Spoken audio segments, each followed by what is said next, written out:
지금 당신의 마음에 단비가 내립니다. 나의 운명이 바뀌는 시간. 안녕하세요. 관계 단비입니다.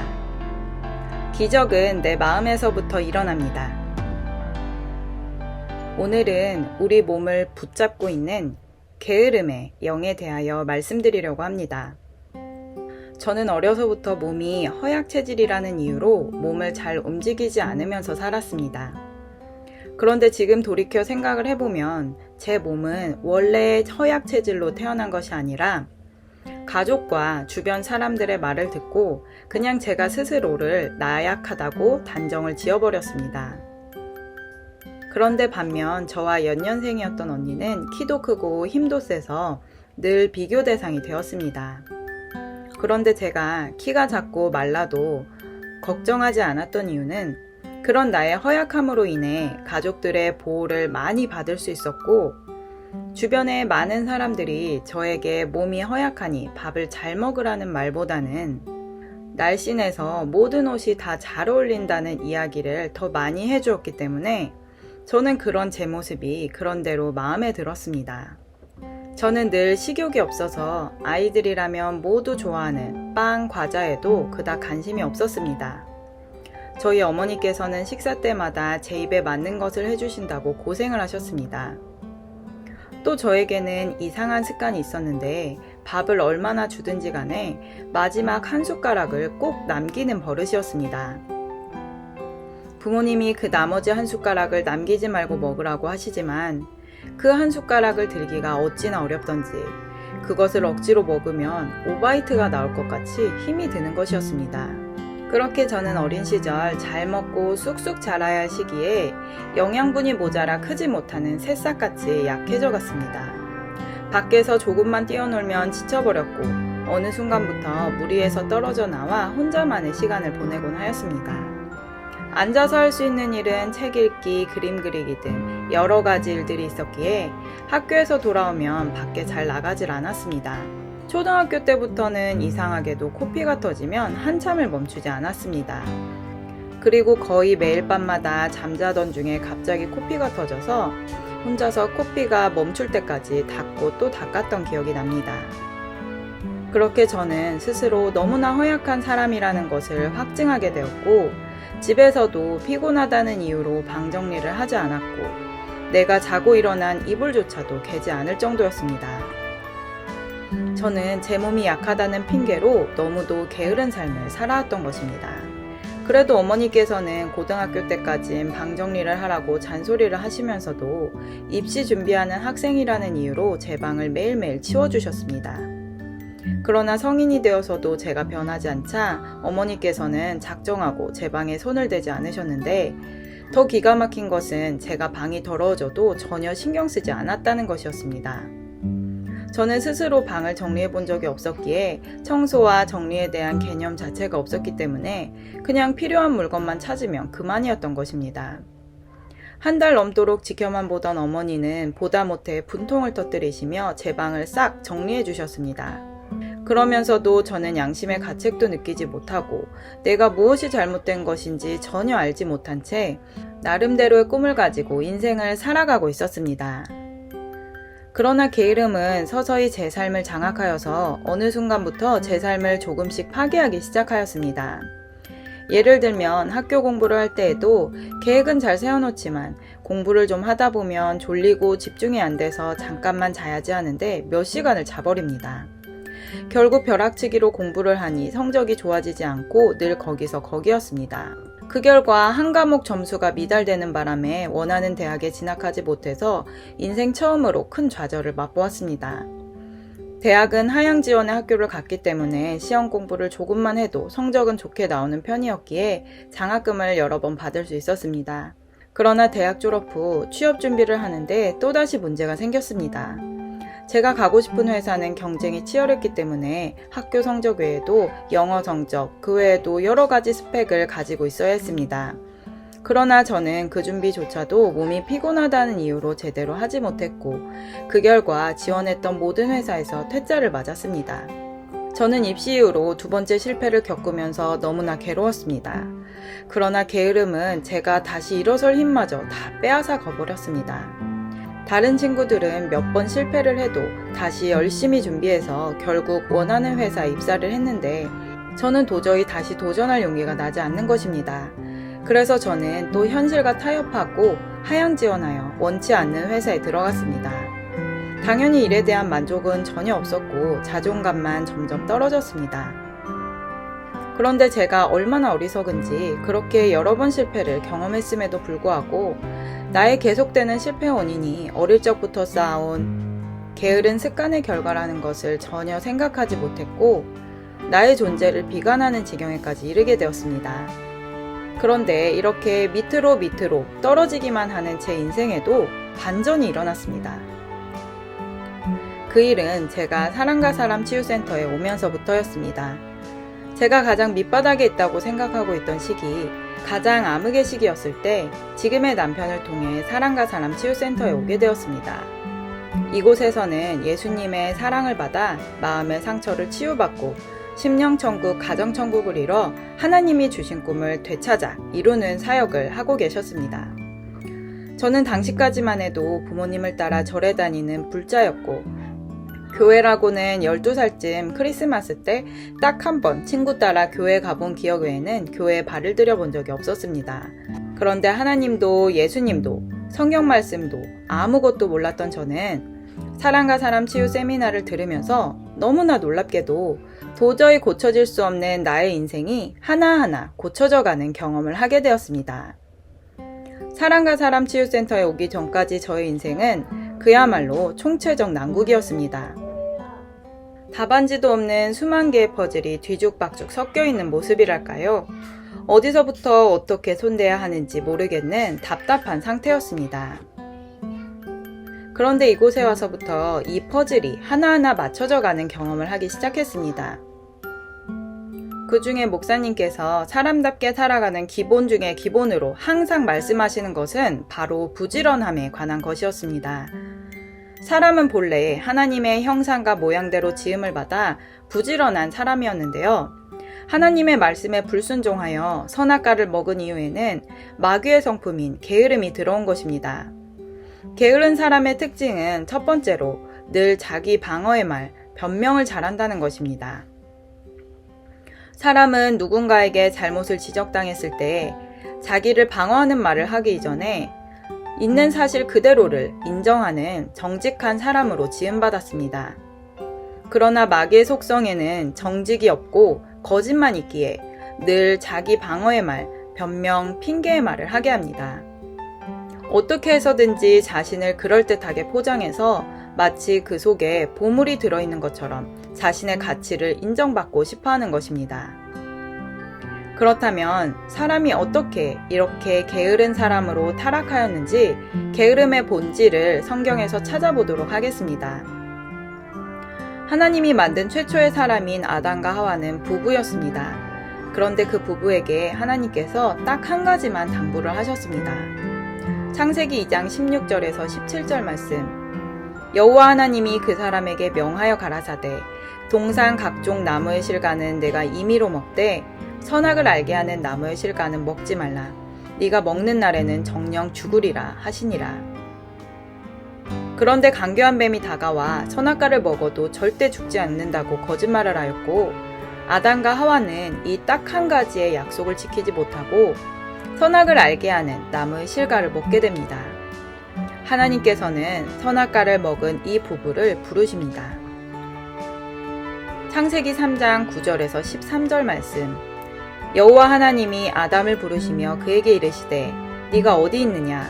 가로되 내가 동산에서 하나님의 소리를 듣고 내가 벗었으므로 두려워하여 숨었나이다. 가라사대 누가 너의 벗었음을 내게 고하였느냐? 내가 너더러 먹지 말라 명한 그 나무 실과를 네가 먹었느냐? 아담이 가로되 하나님이 주셔서 나와 함께하게 하신 여자 그가 그 나무 실과를 내게 주므로 내가 먹었나이다. 여호와 하나님이 여자에게 이르시되 네가 어찌하여 이렇게 하였느냐? 여자가 가로되 뱀이 나를 꿰므로 내가 먹었나이다. 하나님께서는 아담에게 딱 두 가지를 물으셨습니다. 누가 너의 벗었음을 내게 고하였는지와 선악과를 먹었는지에 대한 것이었습니다.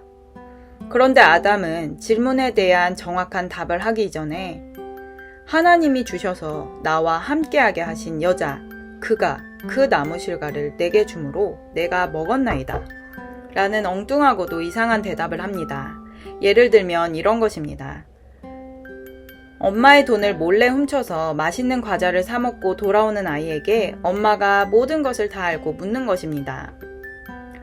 너 혹시 서랍장에 있는 엄마 돈 몰래 가져갔니? 그런데 아이가 이런 대답을 하는 것입니다. 아니, 내 친구가 과자가 너무 먹고 싶다고 해서 서랍장에 돈이 있길래 그 돈으로 사 먹었어요. 이처럼 아담과 하와도 하나님이 묻는 것에 대한 답변을 하기 이전에 그건 내 탓이 아니에요. 그러니 나에게 책임을 묻지 마세요. 라고 엄포를 놓는 것입니다. 이것은 게으른 자들의 공통된 특징입니다. 게으른 사람의 마음 깊숙한 곳에는 나의 좋은 점만 드러내고 잘못한 것은 숨기는 거짓된 자아가 들어 있습니다. 그래서 게으른 사람은 자신의 잘못을 인정하지 않고 상황 탓, 사람 탓, 이도 저도 안 되면 내 운명과 팔자를 탓하는 것입니다. 잠언 26장 16절 말씀. 게으른 자는 선히 대답하는 사람 7보다 자기를 지혜롭게 여기느니라. 게으른 사람은 다른 사람의 조언을 잘 듣지 않습니다. 특별히 누군가가 하나님의 말씀으로 권면을 하면 한 귀로 듣고 한 귀로 흘리며 세상 지식을 더 신뢰하는 것과 같습니다. 자신이 알고 믿고 있는 세상 지식을 더 신뢰하는 것과 같습니다. 그런데 감사하게도 저는 사랑과 사람 치유센터에서 생명의 말씀을 듣고 하나님의 사랑을 받기 위해 기도하면서부터 이 게으름의 정체가 바로 마귀였음을 알게 되었습니다. 강교한 뱀, 사탄 마귀는 저의 어린 시절부터 철저히 역사하여 게으른 습관을 형성시키고 사람의 삶을 실패로, 좌절, 슬픔, 미움, 분노로 몰아간다는 걸 알게 되었습니다. 그런데 저는 이것을 잘 알면서도 여전히 게으름과의 전쟁에서 무너질 때가 있습니다. 그것은 바로 제 몸이 힘들거나 아플 때입니다. 주변 사람들은 제가 아이 넷을 키우면서 부지런히 산다고 이야기합니다. 어떻게 그렇게 살 수 있느냐고, 힘들지도 않냐고 혀를 내두릅니다. 저는 얼마 전 몸 상태가 좋지 않은 상태에서 사람들의 이런 소리를 들으면서 그래, 이렇게 열심히 살고 있으니까 때론 좀 쉬어도 될 것 같다 라는 생각이 들어왔습니다. 저는 그것이 마귀가 주는 생각이라고는 인식하지 못할 정도로 그 생각이 제게 젖어 들어온 것입니다. 저는 그래서 몸이 피곤할 때마다 소파에 누워 있거나 침대에 누워 있고 해야 할 일을 조금씩 미루기 시작했습니다. 몸이 조금 좋아지면 해야지 하던 것들이 점점 더 밀려서 결국 약속 시간을 지키지 못하기도 하였습니다. 어느 날은 제가 누워 있는데 하나님께서 이 말씀을 주셨습니다. 에베소서 5장 14절 말씀.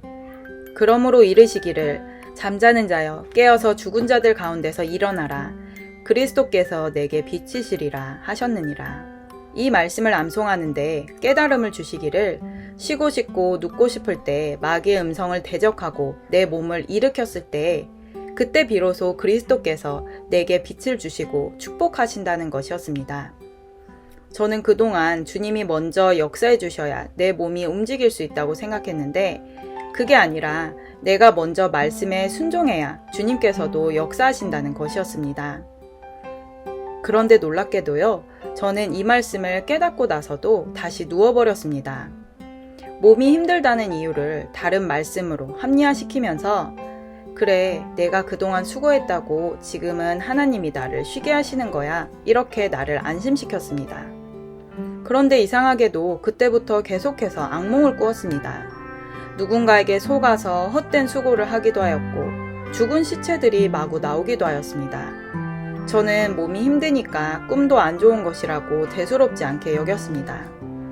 하지만 돌이켜보니 그것은 계속된 하나님의 사인이었습니다. 이제 그만 정신 차리고 마귀를 대적하고 기도하라는 하나님의 사인이었던 것입니다.